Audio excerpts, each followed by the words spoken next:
Hello, dear students. This is your lecture on the paper English Literature from 1798 to the present. Let us have a look at your contents.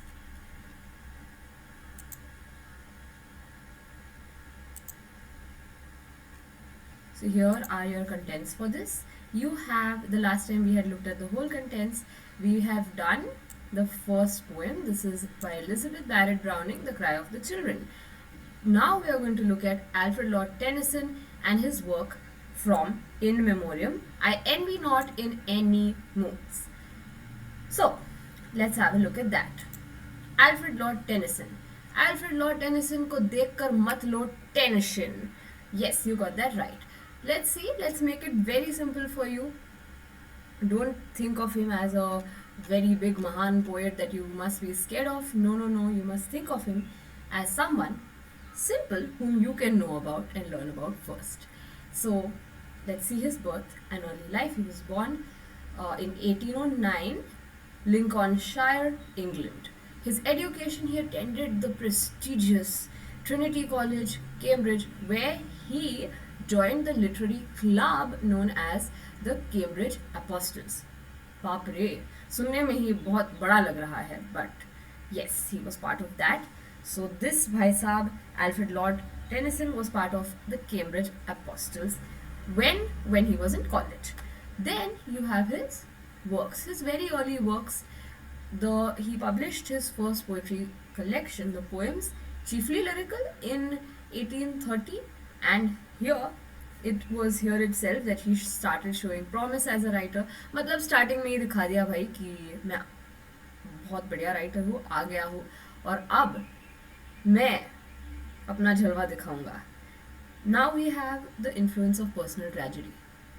भाई tragedy ने इनके life को एक अलग ही तरीके से impact किया था, इन्फ्लुएंस किया था. It was the death of his friend, his very close friend Arthur Hallam, जिनके डेथ ने इनको अफेक्ट किया था. And it inspired his famous elegy which we are going to study today, In Memoriam, AHH. So then he was also the poet laureate.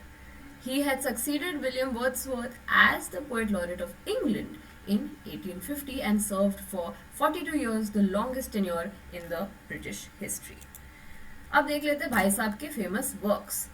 Known for the poems such as The Lady of Shalott, Ulysses and Charge of the Light Brigade, as well as Idylls of the King. Idylls of the King. Then you have themes. अब देख लेते हैं इनकी themes क्या है. इनकी themes में heroism था. You portrayed a hero larger than life and you give him the best of qualities. That is the kind of heroism. A righteous hero, hero who fought for what is right, is what he showed in his poetry and in his works. Then you had the passage of time, you had nature, faith and the challenges of human condition. So ये सब चीज़ों को इन्होंने अपने works में दर्शाए है. This is how he has used these themes. Let's mark this from heroism to challenges of human condition. We'll highlight this for you. So he wrote about these things, expressing them very beautifully in his works. He was a poet of the Victorian era. He was the pride of the Victorian era, and we will see why, just why. When you see his works, you will know what made him so special. So yes, he was a Victorian era poet. The Victorian era is during, obviously, the reign of the Queen Victoria from 1837 to 1901 in England. And he reflects the values, anxieties and social changes of the time. And as we have seen above, this is what all he is portraying in his works. So, he was elevated to the peerage as Baron Tennyson. He got the title Baron in 1884. He passed away in 1892 and was buried in the very very famous Westminster Abbey's Poet Corner. वहाँ सारे महान पुरुषों को, सारे poets को दफनाया जाता था, उन्हें रिस्पेक्ट दी जाती थी. So Westminster Abbey, if you were buried there, then you have certainly, you were a person who has written very great works during your time. No pun intended, that is actually true. This place was the place of rest for all these people, so you can remember that. It will not be asked, may or may not be asked in your exam, but for information's sake, keep that. Okay, so as I had said, Alfred Lord Tennyson को देख के मत लो tension. I'll tell you tension क्यों नहीं लेना है. Because we are going to make the poem very simple. It's not when you hear elegy you feel ये किसी का दुखड़ा सुनना पड़ेगा भाई. No, किसी का दुखड़ा नहीं सुनना पड़ेगा. Okay, in simple, what is I envy not in any moods? What kind of a poem is it? जैसे हम बॉलीवुड में देखते हैं एक प्रेम कहानी लिखी जाती है, लवर के पॉइंट ऑफ व्यू से लिखी जाती है. Let's say a lover has written about someone who was there in their life. ओहो, like he Ranjha, sad ending, elegy, crying, longing for that person, all the terrible things happening that separates them. Okay, that is from a lover's point of view, of course. I'm not saying this is from a lover's point of view, but similarly, it's been written by someone in honor or in memory or to grieve and mourn somebody's death. Somebody has been affected so much by somebody's death that they have written this. Yes, it is his friend, Alfred Lord Tennyson's friend, Arthur Henry Hallam, for whom he has written I envy not in any moods. So here are the pointers. Rejection of envy. Tennyson begins by stating that he does not envy those who lack noble emotions, such as a captive who lacks the righteous anger, or a linnet, it's a small bird, born in a cage unaware of the freedom of the summer woods. What he's trying to say over here is a prisoner, a captive who is in the prison, that person does not have righteous anger. A linnet was born, which was born in a cage. एक पंछी, छोटे से पंछी को अगर आपने cage में रखा हुआ है, उसे फ्रीडम क्या होता है वो बिल्कुल पता नहीं है. But instead of feeling upset or envying such people, Alfred Lord Tennyson is saying, I will not envy them. Even though they do not know the meaning of freedom, even though they do not have righteous anger, I will not envy them. That is what he starts with. And now we will see why he is saying this. I know it sounds a little strange, it sounds unusual. Why is he talking about a bird and a prisoner and about envying them? Have a look down. Moral indifference. He does not envy animals that live freely without moral consciousness or guilt, suggesting that being unfettered by conscience does not make them enviable. Critique of stagnation. Tennyson criticizes those hearts who have never experienced the commitment or love, describing them as stagnant and idle without meaningful emotional experiences. So basically, what this poet is trying to say over here is the people who have never experienced love and the pain of separation in their life, they are people he may not exactly appreciate. He does not understand why they have never gone ahead to take up the challenge of loving someone and even be ready to bear the pain of losing the person that you have loved. But he says, I shall not envy them either.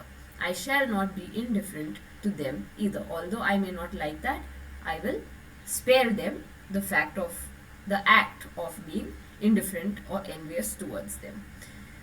Affirmation of love. He concludes, Alfred Lord Tennyson concludes that despite the pain of loss, it is better to have loved and suffered than to have never experienced love at all, emphasizing the value of emotional depth. This poem is a reflection on the nature of love, loss, and human experience, where the richness of feeling is preferred over an empty, passionless life. So basically, अगर हम जो last में हो रहा है उसे समझे, affirmation of love जो इन्होंने अपने पोएम में दर्शाया है उसे समझने की कोशिश करें, तो what we are getting to see is what he's saying is that it's better to have loved. जिंदगी में प्यार को एक्सपीरियंस करना और उस इंसान को खो देना और फिर सफ़र करना बेहतर है इससे कि हम जिंदगी में कभी प्यार एक्सपीरियंस ना करें. बेसिकली ही सिंग प्यार करो, दोस्ती करो, दिल भी तोड़वा लो, लेकिन प्यार एक बार जिंदगी में एक्सपीरियंस जरूर करो. That is what he is trying to say. Now why he is saying this is because as human beings we are called to love. We are called to make bonds, friendships, and love people unconditionally, show our affection. As a human being, when you have a relationship with someone, you're showing that you care. Over here, let's mark this part. You care, you're experiencing those human feelings of feeling miserable when you see someone you love suffer. You're feeling miserable when you lose someone who was once yours or with you, a friend, a lover, anyone it can be. It does not necessarily have to be a lover. But why are we experiencing that pain? Because we have the ability to share our heart with someone. We have the ability to give someone so much importance in our life and so much care for someone unconditionally, which no other living being has. Now let's look at a short note on In Memoriam by Alfred Lord Tennyson in pointers. So we shall remember who it was written for. Do not forget under any circumstances. It's a very sad thing. It is written in memory of Tennyson's close friend Arthur Henry Hallam, who died unexpectedly at the age of 22, a very young age, a very untimely death. Please remember, who was it written for? It was written for Arthur Henry Hallam, AHH. Okay? Then, why it was written? Okay, we'll mark Arthur Henry Hallam over here. We'll mark this, and here you go. Okay. In Memoriam, why? Why? What is the purpose of writing this poem? In Memoriam was a way to express his grief, wrestle with profound questions about life, death, and faith, and to find solace after Hallam's death. जो आपकी ज़िंदगी में एक emptiness, एक space रह जाता है किसी के गुजरने के बाद, उस स्पेस को आप भरने के लिए क्या करेंगे? What will you do with that emptiness in your life? You would express it. Certain people express it by talking it out. He expressed his grief and all these questions about life, death, faith, and the overwhelming sorrow of Hallam's death, his very close friend Hallam's death, through this piece of writing, this poem, this elegy. The poem reflects his mourning, the search for meaning in suffering, and the hope of spiritual reunion. They cannot reunite in the world, but their spirits can reunite in the spiritual world. तो आत्मा का आत्मा से संबंध हो सकता है, मिल सकता है. वो दोनों फिर भी एक दूसरे से मिल सकते हैं स्पिरिचुअल वर्ल्ड में. हाँ, काफी फिल्मी लगा ये एंड में आत्मा का आत्मा से मिलना. Yes, it was kind of filmy, but in reality that is what he's saying. When was it written? In Memoriam was written over a span of 17 years after Hallam's death in 1833. It was eventually published in 1850. So that means there has been a gap. Okay, when was it written? It was not written immediately. मतलब just उनके friend की death हो गई और वो bounce back करके आ गए और बोल रहे अब मैं पोएम लिखूंगा. नहीं, it took a lot of reflection and it took a lot of time. It took 17 years after Hallam's death to be able to write this and publish it. And as we're ending, we will see. So the poem is structured as a series of elegies reflecting on grief, faith, doubt, and recovery, and has become one of Tennyson's most famous works. So we will highlight these three words over here: faith, doubt, and recovery. जिंदगी में तीन चीजें ये भाई साहब cover कर रहे हैं आपके लिए through the sadness and sorrow of his friends death. Faith यानी कि किसी चीज में बिलीव रखना. डाउट यानी कि it's completely opposite to words over here. This is like an oxymoron. Doubt यानी कि डाउट करना, किसी चीज पे शक करना. To doubt the possibility of things in life, of ever being happy again in life, of ever finding a friend again in life, and finally recovery, of being able to get yourself back together, gain control over your life again, and live and speak about this person who he is missing. That is what he has done, and this has become one of Tennyson's most famous works.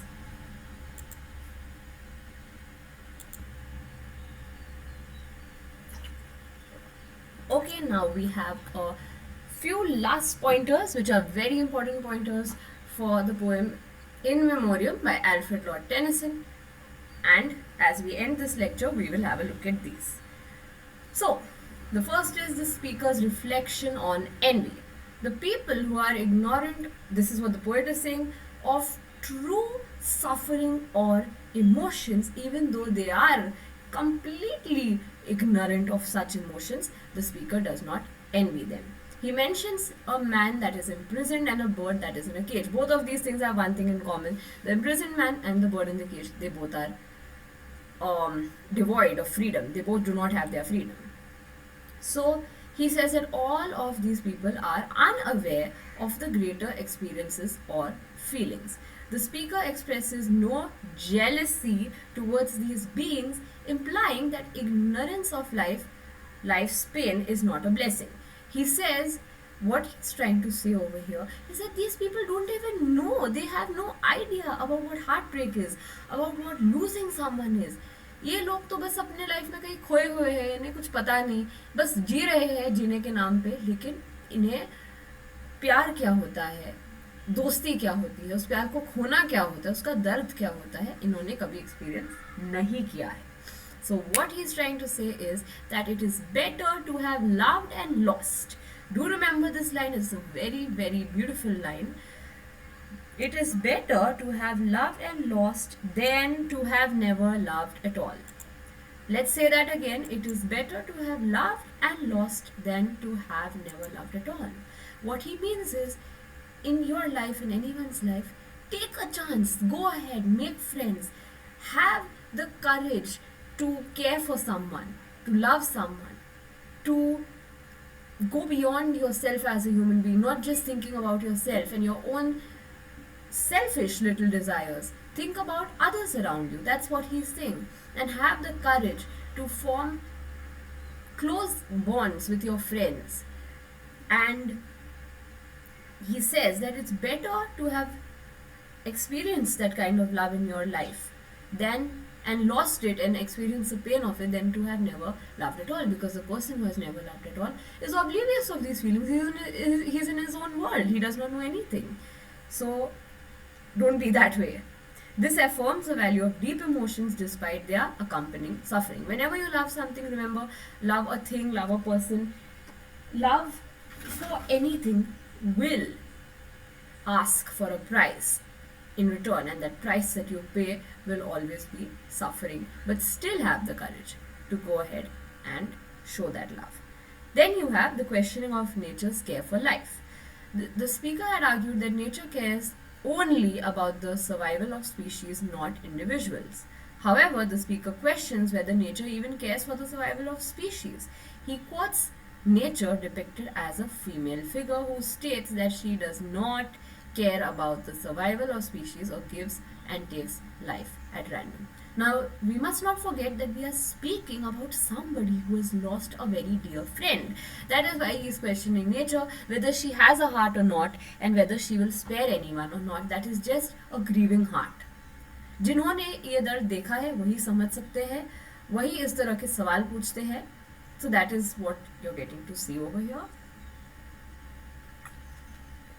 Finally, you have man's fate and the brutality of nature. Again, nature is being portrayed as brutal, heartless, ruthless. Why? Because this man is suffering and sad and in the pain of having lost a dear friend.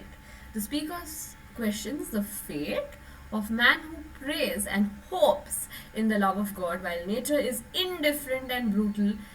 He says he wonders if humans will ever eventually be reduced to dust or will become fossils like ancient creatures.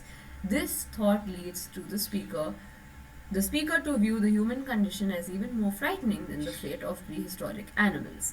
In the face of this grim realization, the speaker feels that if life is futile and longs for the comfort of his departed friend's voice to counteract the cruelty of nature. This excerpt reflects the poet's exploration of deep philosophical questions about love, loss, and the purpose of life, and nature's indifference to human suffering. Oh my goodness, This must be sounding something like very strange, very cold, very over philosophical. Yes, I know it does. And it sounds like an ordinary person like us may not be able to understand what's going on here. So let's break this down. Let's make it simple.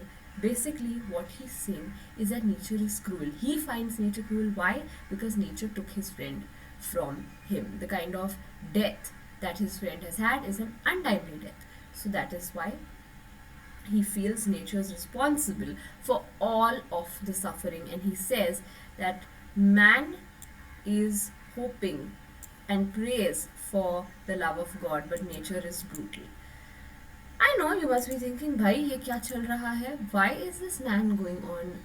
And who is he? Why is he saying, oh, nature is so cruel? And is he some kind of a saint, or is he some kind of a philosopher who's just writing something in the air about this? No, he's not a philosopher who's writing something mystic and out of the world. He's writing his personal experience, his personal pain. This is coming from a personal point of view.